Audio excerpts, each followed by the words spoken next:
Culture Club, l'émission culturelle du GOP Radio. Bonjour à tous, bienvenue sur GOP Radio, la radio du 12. Aujourd'hui, dans notre Culture Club, nous accueillons André Stéphane. Bonjour à toi. Bonjour. Vous êtes écrivain. Vous avez écrit, c'est votre premier livre ou je dis le nom du livre. Le livre s'appelle Gestion de crise. Est-ce que vous pouvez présenter le livre? Vous pouvez aussi nous dire quelle est votre expérience avec l'écriture? Bien sûr, tout d'abord, merci pour cette invitation. Merci à toi. Je suis André Stéphane, je suis étudiant en 5e année de communication. Et pour rentrer directement dans le vif du sujet, pourquoi ce livre? Tout simplement parce que je suis arrivé à un constat lors d'une enquête d'école qu'il était important pour moi de partager au plus grand nombre et donc de contribuer à mon sens à être utile à la société dans laquelle on vit aujourd'hui. D'accord. Et quand vous l'avez écrit, est-ce que vous avez eu du mal à éditer, à trouver des gens qui peuvent vous faire confiance, étant donné que c'est le premier livre pour vous? Est-ce que vous avez du mal à trouver un vocabulaire? Est-ce que vous êtes aidé de ChatGPT? Est-ce que ça se fait? C'est comment un premier livre? C'est une très bonne question. Le premier livre, il peut être facile pour certains, un peu moins pour d'autres. Dans mon cas, je dirais qu'il ne s'agissait pas du premier. Je vais faire une confidence. Alors, remettons les choses en contexte. Oui. C'est le premier livre que j'écris à mon nom. D'accord. Mais par contre, c'est le 4e que j'écris de ma vie. Et donc, j'avais déjà eu à écrire 3 autres ouvrages pour des tierces personnes. Je me faisais payer pour cela. Et évidemment, contractuellement, je n'ai pas le droit de prononcer le nom de ces personnes. Ça restait un peu dans l'ombre. Mais il y a quand même une fierté parce que ces personnes ont été éditées dans des maisons d'édition qui ont pignon sur eux. Et donc, je me suis dit, OK, aujourd'hui que je décide d'écrire en mon propre nom, je vais peut-être le faire parce que je l'ai déjà fait dans le passé. Donc, je partais plutôt avec un minimum de confiance pour rédiger ce premier livre-ci. D'accord. Et dans le livre, vous parlez aussi de Covid, de crise des entreprises, on peut dire ça. Est-ce que vous l'avez vécu vous-même, cette crise à l'intérieur d'une institution, d'une entreprise quelconque? Qu'est-ce que vous l'avez vécu et c'est ça qui vous a donné l'envie peut-être d'aider les autres? Je sais pas si c'est la question. La question, elle m'a l'air à 2 volets. D'abord, sur la Covid-19, qui a été, à mon sens, une crise globale, une crise mondiale, qui a impacté tout le monde entier et dans tous les continents. Après, il y a le volet crise d'entreprise. Déjà, sur la crise Covid-19, effectivement, que j'ai été aussi frappé par cette crise, comme la majeure partie des habitants de la planète Terre. Et c'est véritablement de là qu'est parti le déclic du livre. Je me souviens à cette époque, je suis jeune chercheur au sein de l'université de Yaoundé 1. Et donc, je travaille sur tout ce qui peut améliorer le quotidien de vie de l'homme. Et il y a cette crise qui arrive et je me rends compte qu'il y a beaucoup de personnes qui sont mortes, malheureusement. Et je me dis, faut peut-être que je m'intéresse de près à ça pour aider, à mon sens, pour prévenir ce type d'événements malheureux, pour que si ça se reproduit, qu'on puisse mieux y répondre, perdre moins de monde, ne pas perdre de personnes dans le cas idéal. Donc c'est de là que vient le déclic.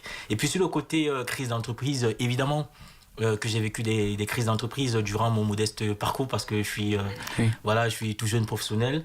J'ai pas forcément été au premier plan parce que la crise implique de grosses responsabilités, mais j'ai souvent été de très près avec les équipes qui ont géré des crises. Et donc une fois de plus, j'ai eu le temps d'observer dans plusieurs domaines du monde d'entreprise, que ce soit dans la tech, que ce soit dans la finance, que ce soit dans le monde associatif. J'ai eu à observer plusieurs personnes se déployer, plusieurs types de crises et la manière de les résoudre. Et donc, c'est aussi ça qui a conforté, à mon sens, ce projet et qui m'a permis d'aller en toute confiance, une fois de plus, vers cet angle que je propose, qui pour moi est essentiel à envisager aujourd'hui dans la façon dont on répond aux crises. D'accord. Et juste le livre, est-ce que vous, toi qui est universitaire, est-ce que ce livre, tu le conseilles à, par exemple, des gens qui veulent juste se lancer dans une entreprise, créer peut-être une mini-entreprise, ou est-ce que c'est vraiment de la recherche universitaire, scientifique?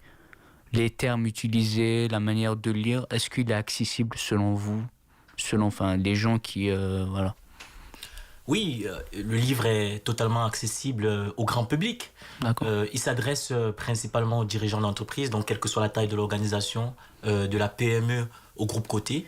C'est eux la cible principale du livre, à côté des directeurs et des responsables communication et de relations publiques, et même des étudiants en communication qui débutent dans le domaine. D'accord.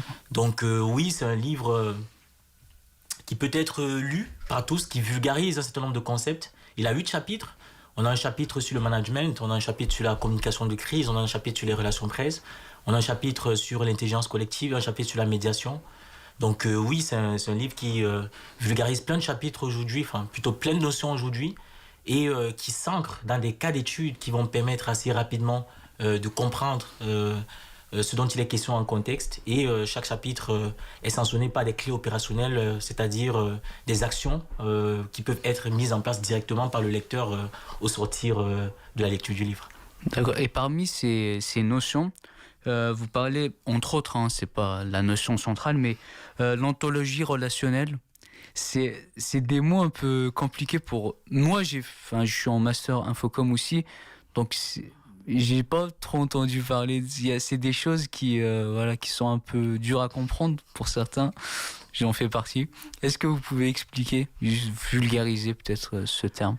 Bien sûr. Alors c'est normal que vous ne compreniez rien a priori, je vous rassure, parce que je l'ai inventé. Voilà. Mais je ne l'ai pas inventé ex nihilo. L'ontologie, et ça c'est bien expliqué en haut de bas de page, dès la première fois où le concept est évoqué dans le livre, au tout début.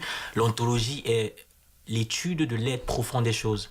Pour utiliser une métaphore qui est simple, si je parle de l'ontologie de la voiture, je vais étudier les roues, je vais étudier les jantes, je vais étudier le réservoir, le moteur, le phare, la portière, etc. Donc c'est toutes ces petites parties qui vont faire le tout d'une entité, d'une personne ou de quelque chose.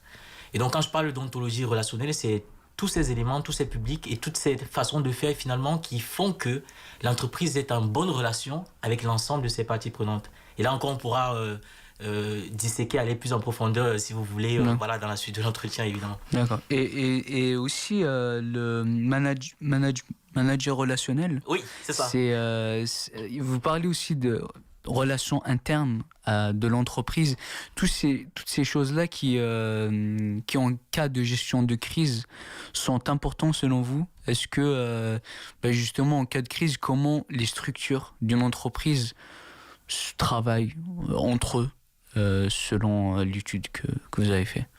C'est une très bonne question, elle est très large aussi. Je vais faire l'effort de... Juste 20 minutes d'émission, ça ne suffit pas de résumer un livre. Je vais faire l'effort de répondre de ma modeste expérience. Tout va dépendre du type de crise, du type d'entreprise et de l'environnement dans lequel l'entreprise se trouve. Ça veut dire qu'une entreprise qui est dans le secteur de la tech ne va pas forcément répondre à une crise comme une entreprise qui est dans le secteur de la santé et inversement. Tout va aussi dépendre de la taille d'entreprise, parce que souvent ce que j'ai constaté, c'est qu'en fonction de qu'on soit dans une start-up, une TPE ou une PME ou un grand groupe coté, il y a souvent plus ou moins des dispositifs de réponse qui sont plus aguerris parce qu'on a peut-être plus de budget quand on est un grand groupe. Et donc tout va dépendre une fois de plus de l'environnement dans lequel se trouve l'entreprise.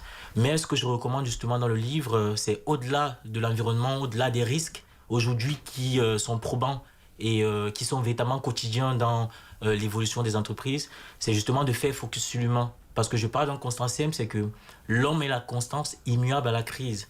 Ça veut dire que de toutes crises qui ont toujours existé, et ça aussi c'est un des grands enseignements qui me pousse à écrire ce livre, de toutes ces crises-là, il y a une seule chose qui n'a pas changé. Les process ont changé. Ils ont des fois évolué, ils se perfectionnent même aujourd'hui. Des fois on les remplace, des fois ils ne fonctionnent pas, mais il y a toujours des êtres humains autour de l'entreprise et c'est eux qu'il faut convaincre. Et aujourd'hui, justement, avec peut-être l'intelligence artificielle, on a parlé tout à l'heure du ChatGPT, mais est-ce qu'avec l'intelligence artificielle, l'humain peut être remplacé, mais en cas de crise, peut-être c'est ça où la technologie devient un peu n'a pas de pouvoir. C'est là que l'humain a sa place. Je ne sais pas si c'est ça que tu veux dire dans ce livre. Est-ce que tu le vois, toi, par exemple, le fait que peut-être l'intelligence artificielle remplace l'humain? En gestion de crise, l'intelligence artificielle qui remplacerait l'humain, je pense que pour moi, ce serait quelque chose de très grave. Je pense qu'on a besoin des deux. Je lis beaucoup d'études qui paraissent récemment. Voilà. Et je pense que vu la place que l'IA, l'intelligence artificielle, a aujourd'hui dans notre société, on en a besoin en gestion de crise. L'IA permet aujourd'hui, par exemple, en matière de veille, ça aussi on en parle dans le livre, de pouvoir avoir une veille qui est ultra ciblée et qui est plus rapide. On a par exemple aujourd'hui des algorithmes comme ChatGPT, comme Perplexity, qui ont cette capacité-là d'aller sur Internet pour scraper du contenu, c'est-à-dire collecter de la donnée, de la data et de la ramener assez rapidement et même d'en proposer une synthèse. Mais une fois de plus, une fois que cette synthèse est faite, on constate encore aujourd'hui qu'il y a plein de loupés, qu'il y a plein de redondances et qu'il y a parfois de fausses informations. On parle de cette IA qui délire encore. Et donc, on a toujours besoin d'un humain derrière qui a gagné du temps dans la collecte du contenu, mais qui va devoir faire preuve de jugeote, y mettre de son jus de cerveau pour justement pouvoir relire derrière, analyser, décrypter et donc prendre des décisions en fin de compte. Donc, je pense qu'on est plutôt dans un binôme, une IA qui assiste l'humain. D'accord. Et justement, est-ce que... Par exemple, ce livre, c'est toi qui l'as écrit, mais chaque chapitre, il y a une intervention d'un professionnel, de quelqu'un qui rajoute un peu de... Enfin, c'est quoi les intervenants que tu as eu? Par exemple, chaque fin de chapitre, il y a des intervenants. C'est quoi le plus que ces intervenants ont ajouté à ce livre? Oui, c'est une très bonne question. Je pense que les intervenants viennent ajouter cette crédibilité à l'ouvrage parce que je ne m'autoproclame pas expert. Je me suis toujours revendiqué de cette posture et je pense que même quand j'aurai 20-30 ans d'expérience, je ne voudrais pas forcément qu'on m'appelle expert parce que je préfère toujours, toute proportion gardée, être celui-là qui apprend. Parce que je pense qu'on a toujours à apprendre, même quand on a beaucoup d'années d'expérience. Et donc, ces experts qui interviennent permettent d'apporter de la crédibilité à l'ouvrage. Parce que, étant jeune professionnel, je n'ai pas vécu la crise comme eux l'ont vécu. Ils ont vécu beaucoup de crises, ils sont chacun experts d'un domaine précis. Et donc, il me paraissait très intéressant de les intégrer dans l'ouvrage et justement de pouvoir ancrer ce fil rouge qui a trait à l'humain que l'on défend tous d'une manière ou d'une autre au fil des chapitres. D'accord. Et justement, est-ce que ces intervenants-là qui ont de l'expérience, c'est quoi comme genre d'intervenant? Est-ce que c'est justement, j'ai vu, dis-moi si je me trompe, enfin il y a de la psychologie qui rentre dedans. C'est pas forcément la crise dans une entreprise. Ça rentre vraiment dans la psychologie, dans des choses un peu voilà qui englobent la médecine, des choses comme ça. Comment t'es venue l'idée d'intégrer ces gens-là, à part le fait de donner une crédibilité, d'appuyer ton propos? C'est quoi à peu près le but, enfin l'utilité, on va dire? C'est une autre très bonne question. Ah, vas-y, je pose plein de bonnes questions aujourd'hui. Et je pense que c'est aussi, m'a-t-on déjà dit, une autre des forces de cet ouvrage, c'est que c'est pas un ouvrage de communicants uniquement, parce que moi je suis étudiant en communication. Non, c'est un ouvrage qui est fort d'une diversité d'expertise et de regards de professionnels qui sont issus à la fois de la psychologie, de la philosophie, de la sociologie, des relations publiques, des études d'opinion, de la médiation et de la communication. Et donc, on a quand même un maillage de regard qui vient donner chair à une approche de la gestion de crise qui prône aujourd'hui de mettre justement l'humain au cœur et au centre de tout. Et donc, oui, je pense que ces professionnels permettent d'apporter de la crédibilité, étant chacun expert de leur domaine, parce qu'ils ont une fois de plus vécu la crise. Et donc, ils donnent des enseignements qui permettent aussi aux lecteurs d'avoir des clés opérationnelles rapidement activables et implémentables dans le monde d'entreprise. Et donc, il y a aussi, je termine juste par là, cette frontière avec justement le monde social. Parce que pour moi, aujourd'hui, l'entreprise a un rôle sociétal incontestable. C'est aussi pour ça que j'écris ce livre.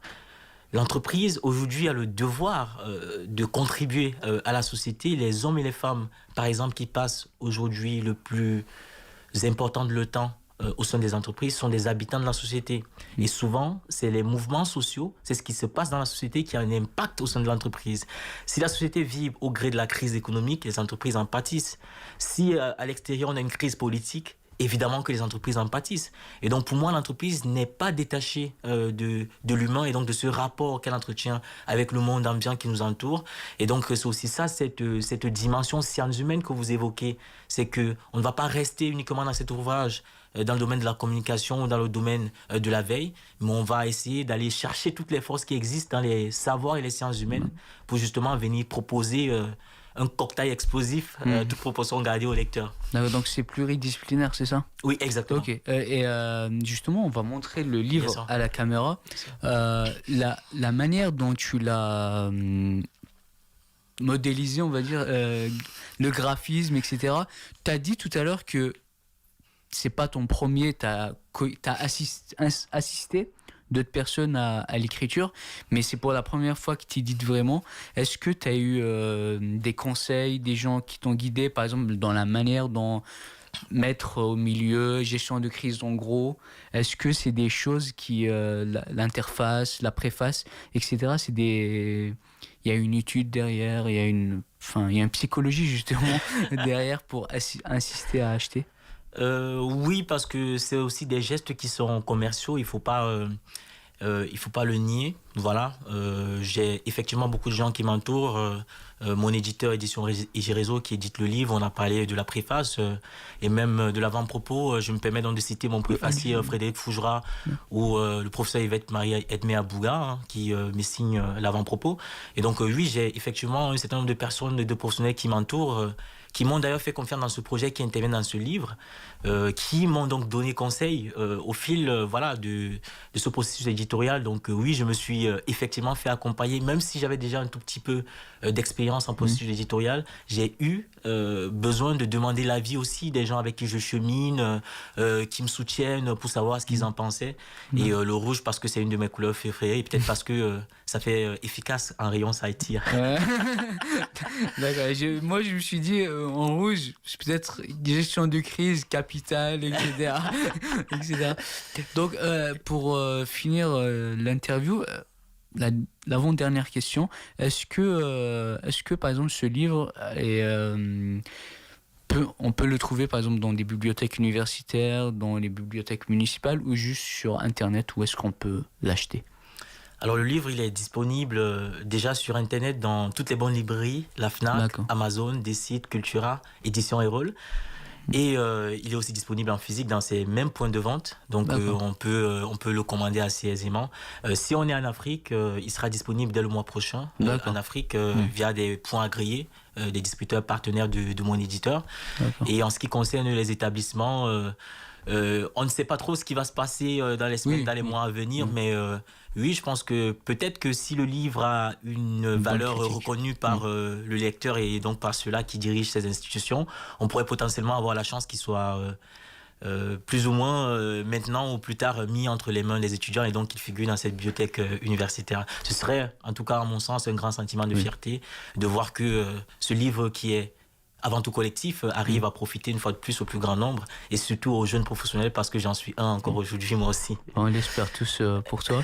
Et juste, est-ce que par exemple le livre, une fois par exemple l'éditeur, ça s'appelle Édition J-Réseau. Édition J-Réseau. Est-ce que cette boîte d'édition se consacre justement juste entre guillemets, c'est pas un reproche, mais est-ce que c'est scientifique ou juste par exemple cette question-là que je pose, c'est pour les gens qui veulent par exemple éditer, passer à l'action et écrire. Est-ce que tu as un conseil à dire? Est-ce que par exemple les boîtes d'édition peuvent les freiner? Quel conseil tu donnes, question simple, quel conseil tu donnes aux gens qui veulent écrire un livre, qui ne sont pas encore professionnels, jeunes étudiants, jeunes personnes qui rentrent dans le domaine professionnel? Quel conseil tu peux donner? J'ai un seul conseil, il faut y aller. Il faut y aller parce que je pense que écrire, c'est comme faire le marathon de Paris. Tout le monde peut faire le marathon de Paris. Alors, il y en aura qui vont arriver après 4 heures de temps, d'autres après 3 heures, d'autres après 5 heures, d'autres tard le soir, vers 18 heures. Mais tout le monde y arrive si on veut y arriver. Donc, où qu'on soit aujourd'hui, quelle que soit l'échelle organisationnelle auquel on appartient, quelle que soit sa profession, ou même si on n'a pas de profession, je pense que l'écriture n'est pas réservée à une catégorie de personnes et pas à une autre. Tout le monde peut écrire, tout le monde a la possibilité de prendre la plume. J'ai déjà beaucoup de retours qui me reviennent de gens autour de moi qui avaient des ouvrages qui dormaient, qu'ils ont ressortis parce qu'ils m'ont vu commencer. Je disais, je vais écrire un livre. Et aujourd'hui, ils voient qu'il est sorti le livre. J'avais pas d'éditeur au début. C'était encore tout flou, mais je suis allé à l'envie et à la détermination. Donc, je pense que il faut que ces gens y aillent. Évidemment qu'il faut se rapprocher de gens qui peuvent potentiellement nous donner conseil, nous accompagner, nous permettre de ne pas faire certaines erreurs ou peut-être d'avancer mieux. Mais je pense qu'il faut y mettre du soi parce qu'en vérité, écrire est souvent un acte solo, où souvent on se retrouve tard le soir ou tôt le matin seul, avec des fois la plage blanche, avec des fois des pages pleines. Et voilà, je pense qu'il faut y aller. Si on a envie d'écrire, tôt ou tard, on finit par se faire publier. Il y en a même qui commencent par se faire publier en auto-audition et au sorti de cela, se font repérer par des maisons d'édition qui les publient. Moi, j'ai eu la chance d'avoir un éditeur tout de go, mais pour y arriver, je suis allé toquer, je suis allé chercher, j'ai écrit, et finalement, les choses se sont mises en place au fur et à mesure. Donc, je pense qu'aujourd'hui, tout le monde peut écrire. D'accord, merci beaucoup. C'est très, ça pousse les gens à écrire. On le montre à la caméra pour la dernière fois, et pour ceux qui sont intéressés, ils peuvent répéter Fnac, où il est disponible sur quelle plateforme et sur quel magasin? Alors, si on veut citer les magasins, j'ai dit la Fnac, donc il est disponible dans toutes les grandes Fnac. Déjà, la Fnac Bercy qui est pas loin. Il y a la Fnac Saint-Émilion, il est à Saint-Lazare aussi. Donc, voilà, on le retrouve dans pratiquement toutes les Fnac. J'ai eu la chance de le retrouver en rayon. Il a été commandé, je suis très content. Et aussi sur des sites Cultura, Amazon, Édition Erol. Et voilà, toutes les bonnes librairies. Et ceux qui ne l'ont pas, c'est pas des bonnes. Il n'y a que de bonnes librairies pour moi. Parce que tous les librairies font un travail qui est remarquable et incroyable. Et difficile de le savoir. C'est juste une blague. Est-ce que vous avez un réseau social où les gens peuvent vous suivre ou par exemple une fois qu'un autre livre sera édité, les gens qui sont intéressés par vous, est-ce que ou pas trop? Ben si, évidemment, on peut me suivre sur LinkedIn où je suis le plus actif aujourd'hui. Et aussi sur Instagram, voilà, où je fais des publications régulières qui ont toujours trait au monde professionnel de l'entreprise, avec toujours ce côté humain. Parce que pour moi, je pense que je suis un serviteur de l'humain et je cherche à être utile à ma société, au monde dans lequel je vis. Voilà, donc je pense que c'est LinkedIn, c'est Instagram et peut-être dans les jours à venir d'autres réseaux sociaux. On espère. Merci beaucoup à toi, André Stéphane. Merci à vous pour l'invitation. Merci à vous, auditeur du GOP Radio. Et vous pouvez regarder et acheter ce livre d'André Stéphane. Merci à vous. Culture Club, l'émission culturelle du GOP Radio.